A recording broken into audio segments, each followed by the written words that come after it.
নমস্কার বন্ধুরা, আগামী রবিবার ও সোমবার মহাশিবরাত্রি। এই 2 দিন ভুলেও খাবেন না এই একটি ফল। এই একটি ফল শারীরিক অসুস্থতা, আর্থিক কষ্ট এবং সংসারে বিপর্যয় নিয়ে আসবেই। শিবরাত্রির ব্রত বিফল হয়ে যাবে এবং বাবা মহাদেব আপনার ওপর রুষ্ট হবেন। আজ আমরা এই বিশেষ ভিডিওর মাধ্যমে জানব শিবরাত্রির দিন কোন কাজ করা উচিত এবং কোন কাজ করা যাবে না, এবং ভগবান শ্রীকৃষ্ণের বলা শিবরাত্রির দিন কোন কোন খাবার খাওয়া উচিত নয় এবং কোন ফল খাওয়া যাবে। এই দিন যে নিষিদ্ধ ফল গ্রহণ করলে পরিবারে দেখা দিতে পারে নানা রোগ ব্যাধি, এমনকি এই ফলটি কাউকে দেওয়াও উচিত নয়। যে শুভ উদ্দেশ্য নিয়ে আপনি শিবরাত্রির ব্রত পালন করছেন তা ব্যর্থ হতে পারে এবং ব্রত নষ্ট হয়ে গিয়ে আসতে পারে অকারণে অশান্তি এবং আর্থিক কষ্ট। অন্যদিকে শিবরাত্রির দিন ভগবান কৃষ্ণ এবং ভগবান মহাদেবের কথা অনুসারে সহজ কয়েকটি জিনিস মেনে চললে আপনি আর আপনার পরিবার সুস্থ ও সুরক্ষিত থাকবেন। সংসারে আসবে সুখ, শান্তি ও সমৃদ্ধি। এছাড়াও আমরা জেনে নেব মহাশিবরাত্রির অতি প্রাচীন ও শক্তিশালী 4টি উপায় বা টোটকা, যে উপায়গুলি আপনার সংসারে সুখ সমৃদ্ধি এনে দেবে এবং আয় উন্নতি বৃদ্ধি করবে। তাই আজকের ভিডিওটি অত্যন্ত গুরুত্বপূর্ণ হতে চলেছে। আমার সকল দর্শক বন্ধুদের কাছে অনুরোধ, ভিডিওটি শুরু থেকে শেষ অবধি দেখার জন্য। আপনি যদি মাঝপথে ছেড়ে চলে যান তাহলে এর পুণ্যফল লাভ করতে পারবেন না। মহাশিবরাত্রি সনাতন হিন্দু ধর্মের অন্যতম পবিত্র ও গুরুত্বপূর্ণ উৎসব। ফাল্গুন মাসের কৃষ্ণপক্ষের চতুর্দশী তিথিতে শিবরাত্রি পালিত হয়। এই রাত্রি ভগবান শিবের আরাধনার জন্য সর্বশ্রেষ্ঠ সময়। শাস্ত্রে এই তিথি শিবের প্রিয় তিথি বলা হয়, কারণ এই রাত্রিতে ভগবান শিবের বিশেষ কৃপা লাভ করা যায়। শিবপুরাণে বলা হয়েছে, ফাল্গুন মাসের কৃষ্ণপক্ষের চতুর্দশী তিথি শিবের প্রিয় তিথি। এই তিথিতে শিবের পূজা করলে সকল পাপ নাশ হয়। শিবরাত্রি মানে শিবের রাত্রি। এই রাত্রি অজ্ঞানের অন্ধকার দূর করে মানুষের মনে জ্ঞান ও চেতনার আলো জ্বেলে দেয়। শাস্ত্রমতে এই রাতে ভক্তরা উপবাস, জাগরণ এবং শিব পুজো করলে ভক্তদের পাপ নাশ হয় এবং মোক্ষ লাভের পথ সুগম হয়। শাস্ত্রে বলা হয়েছে, এই রাত্রিতেই ভগবান শিব এবং মাতা পার্বতীর বিবাহ হয়েছিল। তাই এই দিনটি দাম্পত্য সুখ, সৌভাগ্য এবং পারিবারিক শান্তির প্রতীক হিসাবে মানা হয়। অন্য একটি মতে জানা যায়, সমুদ্র মন্থনের সময় দেবতা ও অসুরেরা অমৃতের জন্য সমুদ্রের মন্থন করলে ভয়ঙ্কর ফলাফল বিষ সমুদ্রে উঠে আসে। সেই বিষে সমগ্র সৃষ্টি ধ্বংসের উপক্রম হয়। তখন ভগবান শিব সেই বিষ পান করে নিজের গলায় ধারণ করেন, ফলে তার কণ্ঠ নীল হয়ে যায় এবং তখন থেকেই তিনি নীলকণ্ঠ নামে পরিচিত। এই ঘটনাও শিবরাত্রির সঙ্গে যুক্ত বলে মনে করা হয়। শিবলিঙ্গ পুরাণে বর্ণিত আছে, একবার ব্রহ্মা ও বিষ্ণুর মধ্যে শ্রেষ্ঠত্ব নিয়ে বিবাদ শুরু হয়। তখন আকাশে এক অনন্ত জ্যোতির স্তম্ভ আবির্ভূত হয়। সেই জ্যোতির কোনো শুরু বা শেষ খুঁজে না পেয়ে তারা বুঝতে পারেন সেটি হলো মহাদেবের অনন্ত রূপ। এই ঘটনাকে স্মরণ করে অনেক জায়গায় শিবরাত্রি পালিত হয়। শাস্ত্রে বলা হয়েছে, শিবরাত্রিতে 4 প্রহরে পুজো করা অত্যন্ত শুভ। পদ্মপুরাণে বলা হয়েছে, শিবরাত্রির ব্রত সমস্ত পাপ নাশ করে এবং ভক্তিভরে পালন করলে শিবলোক প্রাপ্তি হয়। 4 প্রহরের পুজোর মধ্যে বন্ধুরা, প্রথম প্রহরে পুজোর সময় আপনারা শিবলিঙ্গে দুধ দিয়ে অভিষেক করবেন এবং দ্বিতীয় প্রহরে পুজোর সময় আপনারা দই দিয়ে স্নান করাবেন। আর তৃতীয় প্রহরে পুজোর সময় আপনারা শিবলিঙ্গে ঘি অর্পণ করবেন এবং চতুর্থ প্রহরে পুজোর সময় আপনারা শিবলিঙ্গে মধু দিয়ে স্নান করাবেন। এই রাতেই ভগবান শিবের নাম জপ, উপবাস ও ধ্যান মানুষের জীবনকে পবিত্র ও কল্যাণময় করে তোলে। এইভাবে পূজা করলে জীবনে 4 পুরুষার্থ ধর্ম, অর্থ, কাম ও মোক্ষ লাভ করা যায় এবং বাবা ভোলেনাথের আশীর্বাদে ভক্তদের মনোবাসনা পূর্ণ হয়।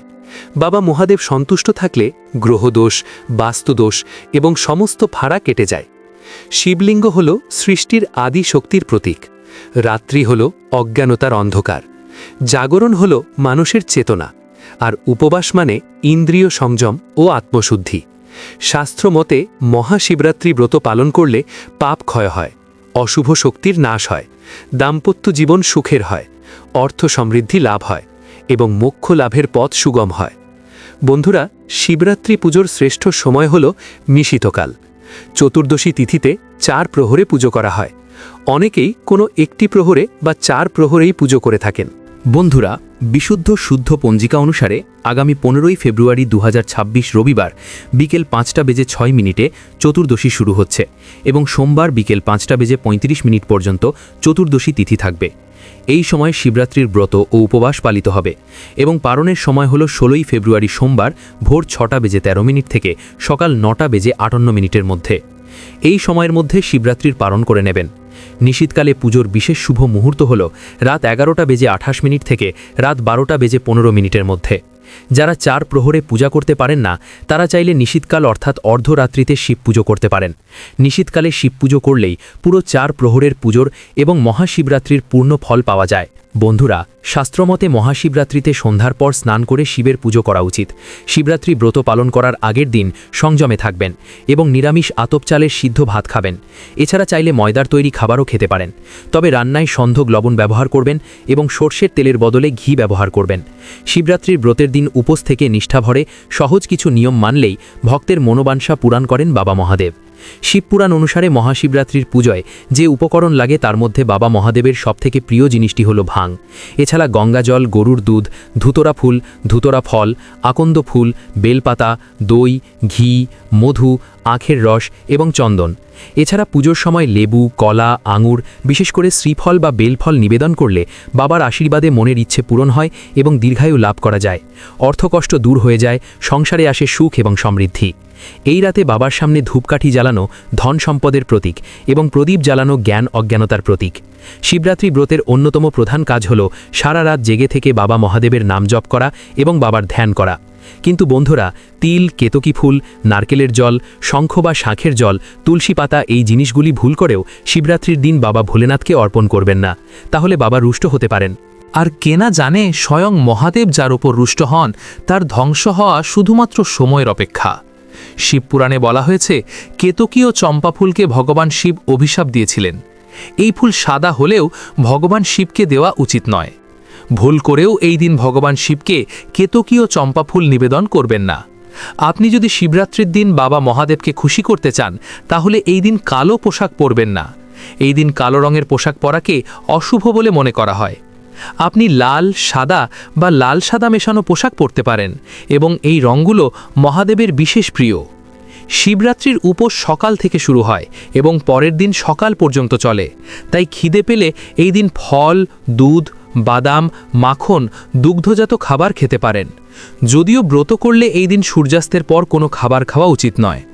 আপনি যদি এই দিন উপোস নাও করেন তাহলেও স্নান না করে কোনো কিছু খাবেন না এবং বেলা পর্যন্ত ঘুমিয়ে থাকবেন না। মহাশিবরাত্রির দিন উপোস করতে না পারলেও এই দিনটি নিরামিষ আহার গ্রহণ করবেন এবং কোনো প্রকার নেশাজাতীয় দ্রব্য গ্রহণ করবেন না। এছাড়া শিবরাত্রির দিন চুল, দাড়ি কাটা, নখ কাটা, সহবাস নিষিদ্ধ। বন্ধুরা, ভগবান শিবের পুজোয় কোনো রকম ভাঙা চাল দেওয়া উচিত নয়। অখণ্ড ধান বা চাল পরিপূর্ণতার প্রতীক, তাই ভগবান শিবকে চাল নিবেদন করার সময় খেয়াল রাখুন যে সেটা যেন ভাঙা না থাকে। শিবরাত্রিতে ভগবান শিবের প্রিয় 3 পাতাযুক্ত বেলপাতা অর্পণ করুন, কিন্তু ভাঙা বা বিকৃত বেলপাতা দেওয়া উচিত নয়। এছাড়া মহাদেবকে তুলসী পাতা অর্পণ করতে নেই, কারণ বলা হয় তুলসী হলেন মা লক্ষ্মী এবং তিনি ভগবান নারায়ণের স্ত্রী, তাই তুলসী পাতা ভগবান মহাদেবকে দিতে নেই। শিবের খুব প্রিয় ফুল হল ধুতরা। ভগবান শিবের পুজোয় অবশ্যই ধুতরা ফুল ও ফল নিবেদন করবেন। শাস্ত্রমতে তিল ভগবান নারায়ণের দেহ থেকে উৎপন্ন হয়েছিল, তাই তিল এই দিন ভগবান শিবকে নিবেদন করা উচিত নয়। ভগবান ভোলেনাথ সর্বশ্রেষ্ঠ পুরুষের প্রতীক, তাই মহিলা ভাব আছে এমন কোনো দ্রব্য মহাদেবকে নিবেদন করা উচিত নয়। ভগবান সম্পর্কে সেই উপাদান দিয়ে পূজা করা উচিত যাতে কোনো নারী সুলভ ভাব নেই। যেমন দেবী গৌরীর পুজোয় হলুদ ব্যবহার করা হয়, তাই বিবাহিত মহিলারা মুখে গায়ে হলুদ মাখেন। সেই জন্যে পুজো করার সময় ভগবান শিবকে কখনো হলুদ দেয়া হয় না। বন্ধুরা, শিবরাত্রির দিনে ভগবান শিব ও দেবী পার্বতীকে একসঙ্গে পুজো করা হয় এবং আশীর্বাদ পেতে উপবাস পালন করা হয়। এই দিন শিব পার্বতীর উপাসনা করলে জীবনে চলার পথে অসংখ্য আশীর্বাদ পাওয়া যায়।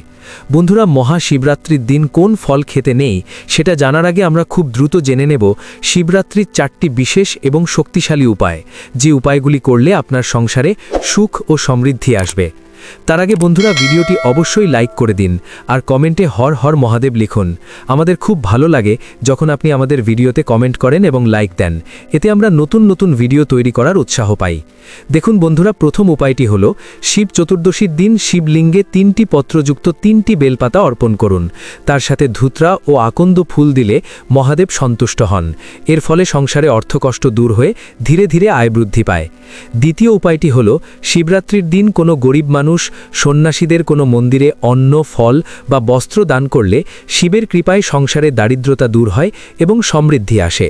তৃতীয় উপায়টি হল এই দিন শিব ও পার্বতীর একসাথে পূজা করা হলে সংসারে সৌভাগ্য ও ধনসম্পদ বৃদ্ধি পায়। বিশেষ করে বিবাহিত জীবনে শান্তি থাকে এবং ঘরে অর্থপ্রবাহ স্থির থাকে। চতুর্থ উপায়টি হল শিবরাত্রির দিনে শুদ্ধভাবে একটি পঞ্চমুখী রুদ্রাক্ষ গলায় বা হাতে ধারণ করলে মানসিক স্থিরতা ও অর্থলাভের সুযোগ দুটোই বৃদ্ধি পায়। চলুন বন্ধুরা, এবার জেনে নিই মহাশিবরাত্রির দিন কোন ফলটি খেতে নেই। ভক্তরা মহাশিবরাত্রির দিন নারকেল অথবা নারকেলের জল ভুল করেও খাবেন না এবং ভুলেও মহাদেবকে অর্পণ করবেন না। এতে মহাদেব রুষ্ট হতে পারেন। এর ফলে জীবনে আসতে পারে নানা সমস্যা, সংসারে নামতে পারে চরম বিপর্যয়। কারণ নারকেল ফলের সঙ্গে মা লক্ষ্মী এবং ভগবান নারায়ণও সরাসরি যুক্ত রয়েছেন। তাই মহাদেবের অভিষেক নারকেল জল দিয়ে করতে নেই এবং শিবরাত্রি পূজায় মহাদেবকে নারকেল ফল নিবেদন করতে নেই। প্রিয় বন্ধুরা, ভিডিওটি দেখে যদি ভালো লাগে এবং উপকৃত হয়ে থাকেন তাহলে অবশ্যই একটি লাইক করবেন এবং আমাদের চ্যানেলটি সাবস্ক্রাইব করে পাশে থাকা বেল বাটনটি অন করে রাখবেন। এতে আমরা নতুন ভিডিও বানানোর জন্য অনুপ্রেরণা পাই। আমার সকল দর্শক বন্ধুদের ওপর ভগবানের কৃপা বর্ষিত হোক। ধন্যবাদ।